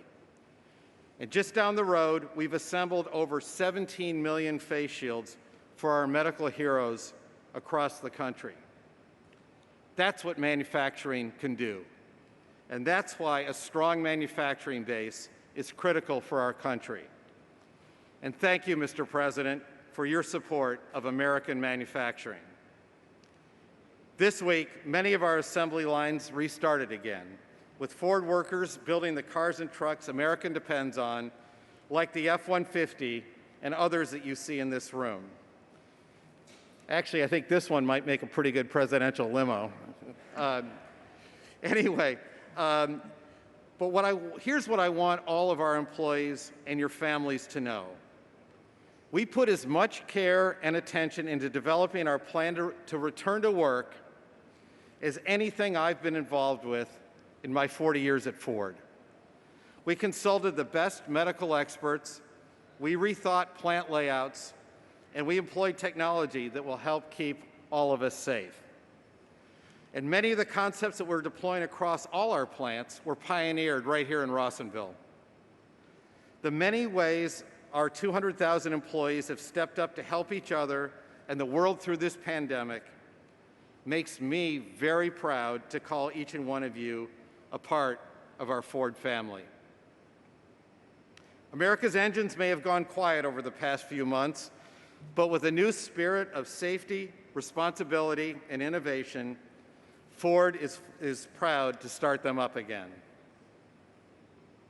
And now it's my pleasure to introduce the President of the United States. We've spoken many times over the years, and while we don't always agree on every issue, he has always considered our opinion. He supported tax cuts which have helped move the economy forward, and we deeply appreciate his work in leading a new trade treaty with Mexico and Canada. And there is no doubt that we share a passionate view that building in America is the right thing to do for our workers, the economy, and the future of this country. Mr. President, thank you for joining us here today to celebrate our workers and this important effort to help get America through this crisis. Please join me in welcoming the President of the United States. Thank you.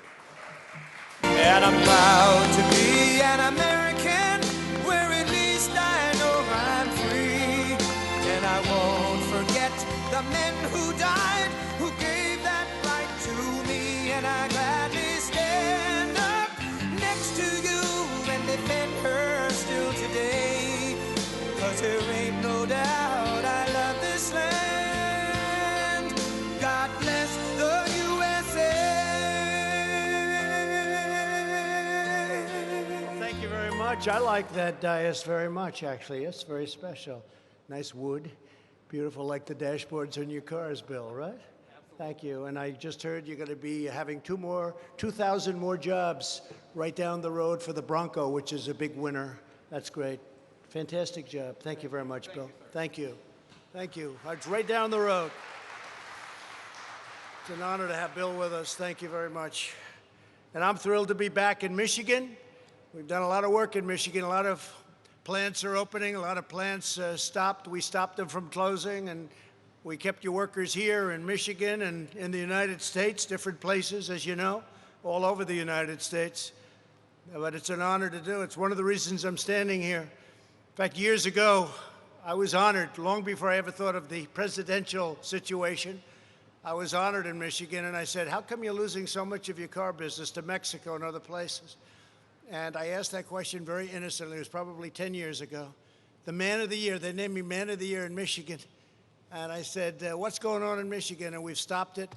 And thanks to a lot of great companies like Ford, a lot of things are happening here, and that's why I'm so honored when Bill mentioned the plant that you're going to be doing 2,000, and it's also a great success, the Broncos, so that's really, really big news. Thank you very much. Thank you. And I'm honored to stand on a factory floor operated by the incredible workers of Ford Motor Company. You really are tremendously talented people. I know it. I'm not sure everybody in the world knows it, but a lot of people do, and they're all going to know it after this speech. But you are really talented, great people. Thank you very much for doing a great job. We know what it takes. Few people have that ability, few. In our nation's war against the invisible enemy, the hardworking patriots here today answered the call to serve. You proved that the American worker is built Ford, and you're built Ford tough. A great expression. You still use that expression, I think, Bill, right? That's a great expression. And let's see, can I use it for maybe myself? Built Trump tough. I don't know. They may say that's a takeoff. That's no good. You can't do that. And you've made really America proud, and you've made Ford proud. And America is very proud of Ford. Right here at the Rawsonville component plant, you're building a great medical arsenal to defeat the virus and cement America's place as the leading manufacturer and exporter of ventilators anywhere in the world. We're now getting calls from other countries, many other countries, both friend and foe, believe it or not. We get calls from foe, and we want to help them out too. And we're making thousands and thousands of ventilators. And I think we really sort of started right over here. We got a call very early on from Bill and the group. And this is incredible what's happened and what you've done. With your help, not a single American who has needed a ventilator has been denied a ventilator, not one. And as you remember, we took over empty cupboards. The cupboards were bare. And we got into the business of ventilators and testing and all of these other things. Now we've done 14 million tests. The second country is at 3 million and less than 3 million. Germany, South Korea, and they've done a good job, but we're at 14 million tests, and the tests are the best of all. But on behalf of our entire nation, I want to say thank you very much. Thank you very much for doing a great job. Driven by the love and sweat and devotion of everyone here today, we're saving lives, we're forging ahead, and as of this week, the beating heart of the American auto industry is back open for business. That started right away, didn't it? It starts right now. And you have all those supply chains coming in. They're going to come through, because if they don't come through, just build the product right here, okay? Because, you know, that can happen too.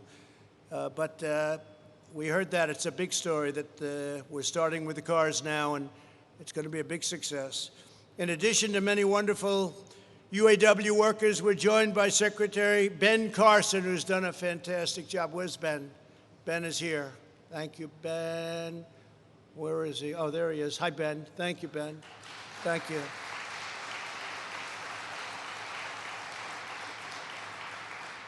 And Amanda's done a fantastic job for Ford.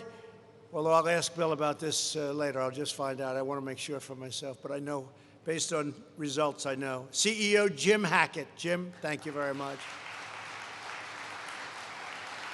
The word is yes, Jim. The word is great job. Great job. Plant manager Angela Weathers. Angela, thank you very much. That's a big job. That's a big job. Do you enjoy it? Yeah, great job. Fantastic. It's a big deal. And GE Healthcare U.S. and Canada President Everett Cunningham. Thank you, Everett. Thank you, Everett. Before going further, let us send our love to all of the families that have been displaced by the flooding near Midland. I spoke to your governor this morning, and we've sent some tremendously talented people out here. We have FEMA, and we have the Army Corps of Engineers, and they can do things that, frankly, nobody else can do.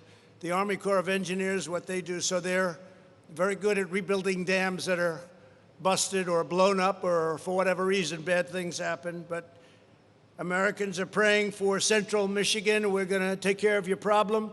The governor and I had a great conversation this morning, and at the appropriate time I'll go and see the area that we'll be fixing. We're going to help you out. We signed a emergency declaration very quickly, very, very quickly, and we're going to help you out very quickly also. In recent months, this state and this country have faced great challenges. Here in the Detroit area, you were hit hard by the virus, very, very hard in this area. As one people, we hold in our hearts the precious memory of every person that we have lost, and we've lost too many. One is too many. We lost too many. It came in from China, and it should have been stopped in China. They didn't stop it. They should have stopped it. And as one grateful nation, we proclaim, God bless our healthcare workers. They've done an incredible job. They're like warriors. They're like warriors. I want to thank all of the nurses and doctors. Because of the virus, Ford was forced to stop automobile production for the first time since World War II. That's something. But you did not despair. Your company leadership called up the White House and asked the most American of all questions, how can we help? True.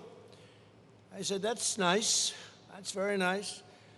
Every one of the workers in this project volunteered to take part in the greatest industrialization and mobilization project that our society's done, the American people have done in our lifetimes.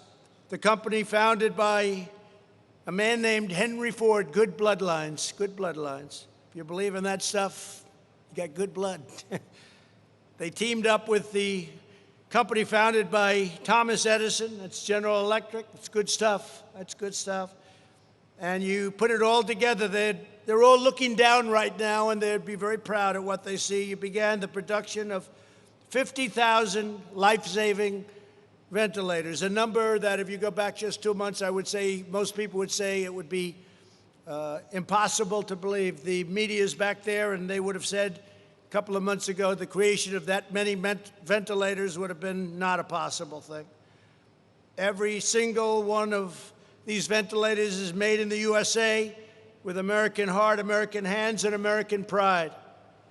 Just as your great-grandparents produced more than one Model T every minute, just as your grandmothers and grandfathers produced a B-24. You did the B-24 bomber. I saw pictures in the back. That was quite a weapon. It was quite an incredible weapon. B-24 bomber, and just as a Ford F-150 normally drives off the line every 52 seconds, you quickly mastered this complex new machine. A ventilator is a very complicated, delicate, big, expensive machine. 1 month ago, Ford had never built a single ventilator. And now you're a world leader. That's not bad.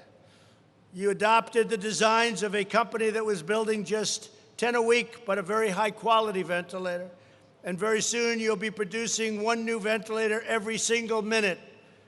It's an absolute amazing achievement, and you're really helping now beyond the country. You're helping other countries throughout the world. We have 188 countries that are fighting this terrible enemy. And ventilators are something they could never. You can do cotton swabs. You can do all of the things. You can even do testing, but ventilators are a whole different lot. It's very tough.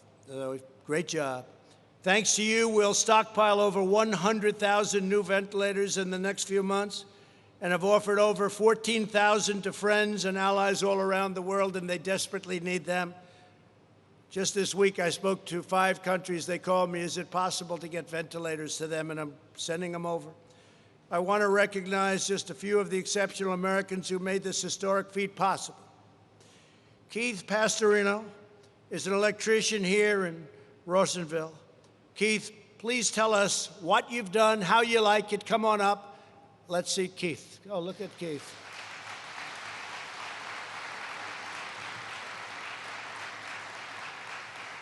Thank you, Keith. Love to grab him and shake his hand, but I guess we can't do that, can you? Well, on behalf of Ford and the UAW, welcome, Mr. President. I'm Keith Pastorino. I'm an electrician. When I first heard the news that my plant was going to be building ventilators, it only took me a minute to get a hold of my UAW, and then I decided that this was my opportunity to serve my country. So on the first day as a volunteer, we went full speed, 7 days a week, 12 hours a shift. I would go home sore, bruised, had blisters, was bleeding, had trouble sleeping, just because of the pains of that day. But I kept coming back because this is a great nation, and I couldn't say that I'd be more proud of my coworkers for their efforts and their sacrifices to build these fine Ford ventilators, respirators, face masks, and face shields. Thank you. This has been an absolute honor and a blessing, and God bless you, sir. Thank you very much, Keith. Thank you. Thank you. Great job. Great people. We're also joined by Gary Brabant, a quality technician. Gary, come on up. Gary.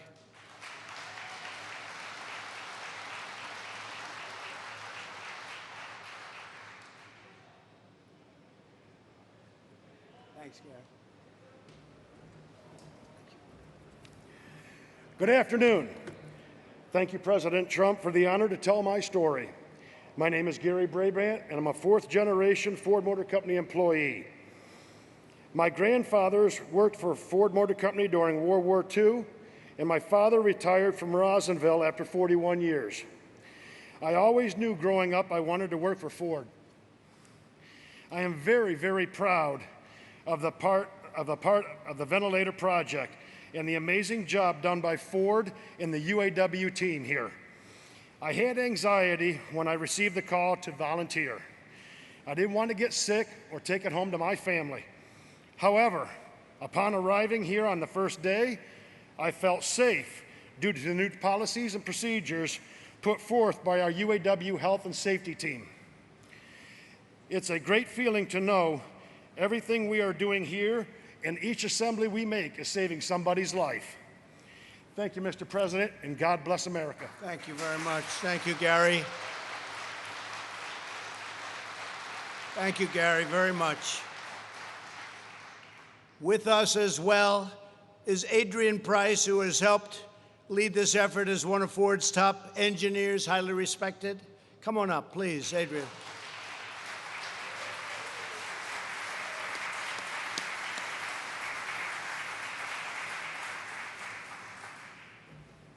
Thank you, Mr. President. Thank you. Really thank you for the opportunity to represent my friends and colleagues who've been involved in Project Apollo.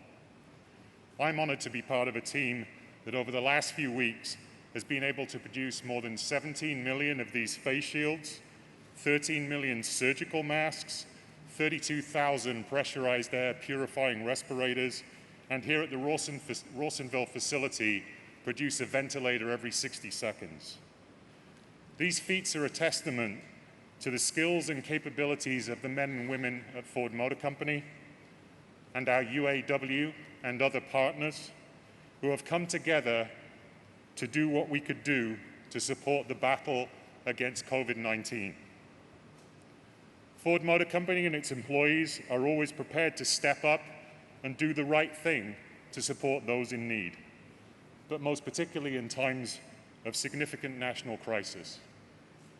I believe these acts are part of the DNA of our company and are inspired by both the Ford family and our continuing history of service. Personally, I'm proud to be playing a part in supporting the brave men and women who are on the front line every day. putting themselves at risk to help others. And as I stand here today, surrounded by these awesome American-made cars, SUVs, and beautiful trucks, I'm so pleased that our facilities and dealerships are safely in operation and serving the needs of our current and maybe future Ford and Lincoln customers. Thank you, Mr. President. I bought plenty of them. I bought plenty of them. Thank you, Adrian. Yep, I have a lot of those Lincolns. That's great. Thank you very much. The global pandemic has proven once and for all that to be a strong nation, America must be a manufacturing nation. We are bringing it back. 600,000 jobs. Previous administration said manufacturing, we're not doing that. It's gone from this country. They were wrong. 600,000 jobs until we had to turn it off. And now we're going to turn it back on like never before. You'll see numbers that you didn't even see the last time. We're going to rebuild it quickly. It's going to happen very quickly. We're already seeing indications of that. Larry Kudlow gave some numbers that were really inspiring this morning based on what we're hearing and seeing. True national independence requires economic independence. From day one, I've been fighting to bring back our jobs from China and many other countries. Today, I'm declaring a simple but vital national goal. The United States will be the world's premier pharmacy, drugstore, and medical manufacturer. We're bringing our medicines back.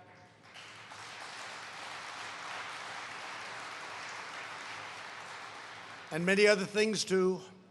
We must produce critical equipment, supplies, pharmaceuticals, technologies for ourselves. We cannot rely on foreign nations to take care of us, especially in times of difficulty. In previous decades, politicians shipped away our jobs, outsourced our supply chains, and offshored our industries. They sent them abroad, and we're bringing them back, and we've been doing that long before this crisis. We're bringing them back. That's why we have so many plants being built all over the United States that make a beautiful product called cars. Bringing them back. You see it. I told Prime Minister Abe of Japan, Shinzo, you got to get them back. We have many Japanese companies now building car companies here. I said, you got to bring them back. We've had deficits with all of these countries for years and years and years. They were ripping us left and right. We had no idea. We had no leader that understood what the hell was happening. But now you do. I said, you got to bring them back. We made a great deal with South Korea. We made a great deal. Japan, $40 billion. Japan is putting into the United States, not to mention all of the plants that they're building. The South Korea deal was a terrible deal, and we made it good. Hillary Clinton actually made that deal. She said it's going to produce 250,000 jobs. And she was right. It produced 250,000 jobs for South Korea, not for us. Wasn't too good, was it? But we are bringing it all back to our country, and it started long before this happened. And maybe that's one of the reasons this happened. Maybe people weren't so thrilled with what was going on. But we had the greatest year in the history of our country. We're going to have it again very soon. And this administration, we know that it matters where someone works on something or where something is made. As we've seen today, companies like your great Ford and workers like you are a national treasure. I consider Ford to be a national treasure. I consider you to be a national treasure, the talent, because that talent and culture and commitment to winning are irreplaceable. Your patriotism cannot be outsourced. Your 117 years of incredible manufacturing heritage cannot be replicated anywhere else in the world. The talent, I see the talent. I know what talent is. I understand your world and I understand your business. That's why in my administration we live by two simple rules: buy American and hire American.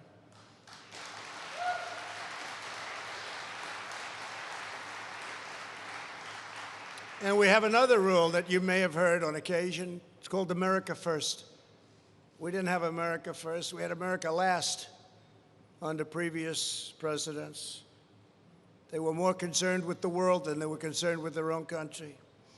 My first week in office, I withdrew from the job-wrecking Trans-Pacific Partnership, which would have destroyed the auto industry. I don't know. I never asked you about that, Bill. I mean, I think you agree. Oh, you do? Would you please stand up and just nod that you agree? Your industry, Bill, would have been destroyed had that deal gone through. And not only yours, by the way, but other countries would have been very happy. So I don't know. I don't know how the hell these unions aren't endorsing Trump instead of the standard Democrat. A Democrat that doesn't even know where he is. We renegotiated the catastrophic deal with South Korea to preserve the protective tariff on foreign-made pickup trucks. You know, the chicken tax, they call it, right? You know what the chicken tax is? Most profitable thing you have. You know why? Because of the chicken tax that was expiring a year ago, and I got it extended. Because of that tax, it's one of the most profitable products. You live for that product, right?